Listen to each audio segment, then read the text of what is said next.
Hey everybody, thank you for joining me. Now I spend a lot of time talking to you about all the cool stuff you can do in VR right now. But today I want to talk about the future. What's coming next? How are we going to push this industry forwards? And what can you expect in the coming years?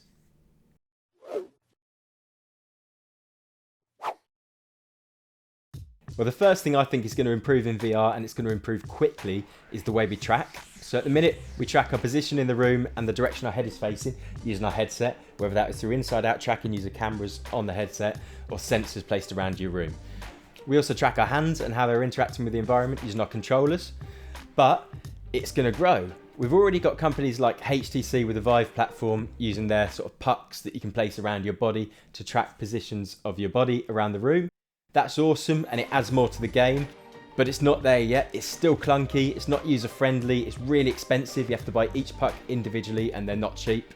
We've got Tundra Labs with the Tundra tracker coming out very soon. It's going to be a bit more affordable, but a similar experience. It's still clunky, it's still not perfect, and it's still only on these sort of targeted areas. So I think we're going to see that grow. What I think is we'll have some sort of AI assisted platform. Whether that is through sensors around your room, looking at your body, seeing how you're interacting, and then, interpreting that and putting it into a game. Or cameras on your headset looking down, cameras on your controllers looking down at your body, all working together in some sort of mesh system to sort of feed in what your body is doing and put that into a game. Once we've got a few forms of this, or one sort of big backed platform, games will start optimizing for it and we'll get to a much better place.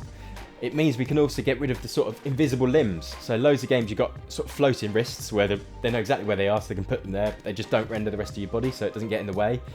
We don't need that because it will know where your body is, it can feed that into the game and it will help optimize it. That's awesome and that's what I want to see. Now we talk a lot about specs, we talk a lot about field of view, how far can you see? We talk about resolution, how many pixels have you got, how high quality is that image? Well, the Facebook Vice President of Virtual Reality, Andrew Bosworth, has an Instagram account called BozTank, and I follow him. He does a lot of AMAs where you can fire in questions and he'll give you his opinion or what they're kind of thinking about this at the moment. He did one recently and I fired one in. I said FOV v resolution. Nice and simple. I thought, what's he going to say? He came back with, we really want to focus on growing FOV, but not in the way you think. He wants to focus on vertical FOV, so it's up and down from your headset, increasing that. We never really talk about that. We're always talking horizontally. So that's interesting that they're kind of thinking on those lines now. If Oculus puts the focus on that, that's where the focus is going to be. They've got a stranglehold on the industry at the minute. So the direction they push us is where we're going to go, unless someone comes in and really shakes stuff up. So I think on the Quest 3 or the Quest 4, you can expect a high vertical FOV. And then we come to graphical performance and the argument about whether a headset should be a standalone headset like the Oculus Quest or a PC VR headset like the Index or the HP Reverb G2.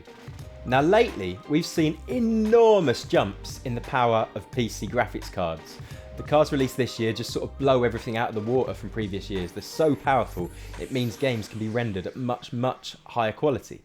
So I would love to see a midpoint between standalone and PC VR. What I'd love to see is a way to work with a PC but without the clunky wires. Whether that means a dongle system where your PC is communicating to your headset wirelessly, or some sort of other solution developed by one of the big dogs that helps, combat this issue.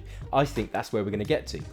We recently saw Oculus close the door to the Shadow platform, which was enabling people to use PC VR if they didn't have a big powerful gaming PC.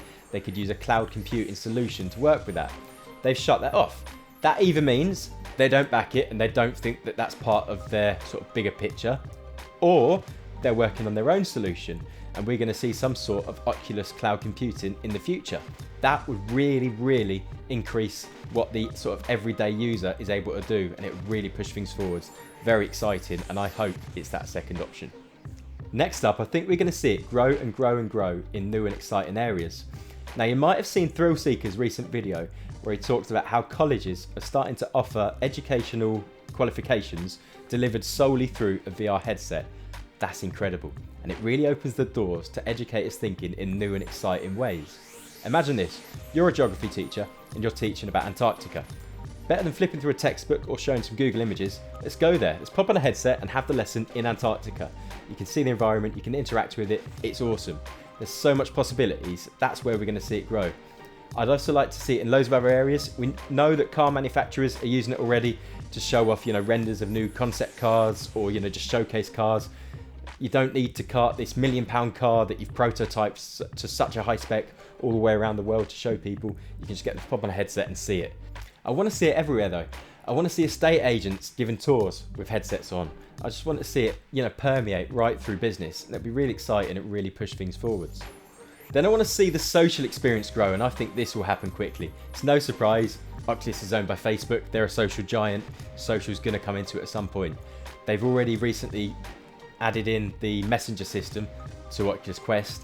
That's cool, but it doesn't really do much. I'm not using it. Doesn't really add much to your game. It's good because it'll help you party up and make, lobbies quick and easy. But that's about it. I want to see a much, much bigger addition to it.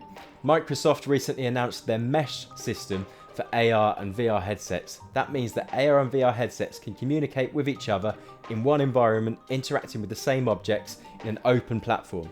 That's awesome, and it really opens the door to massive, massive possibilities. Oculus might try and close that door because they like to, try and keep control of this, and that's not their system. They might want to develop their own, so we might see a little battle play out there. But either way, I think we'll get to a better place, and we'll see some really exciting social stuff coming soon. And the last bit is where it starts to get a little bit scary, but really exciting. And that is brain interfacing. So at the minute, we've already got brain interfaces where you can pop sensors on your head and control things on the screen without needing to use controllers of any sort. You think about it and it happens. It's clunky, it's not smooth, and I've never seen a great example of it, but they're getting better all the time. And I think that's where this is going to go. We've also got Neuralink, where Elon Musk has this sort of situation where you've almost got a computer bedded into your brain. He calls it a Fitbit in the brain. It's kind of like a Fitbit in your skull with tiny wires. You can, see vitals on your screen. Well, I say your screen, your eyes. Your vision actually sees this kind of stuff. It's built in. It's kind of like a Sword Art Online thing where everything is happening as if you're there. That's really exciting. A bit Matrixy, a bit terrifying. It needs to be watched, but that could be awesome if we can get to a good place where this kind of technology is utilised and utilised well. That'd be really exciting. Anyway, let me know what you think. What do you think's coming next? What would you like to see? What are the problems you've encountered that you think we need to tackle? And how can we push it forwards? Leave a little comment below and let me know. Do us a favour, press the like button before you go. Make sure you subscribe to the channel. I'd love to see you on the next one, and I'll see you there. Thank you very much. Goodbye.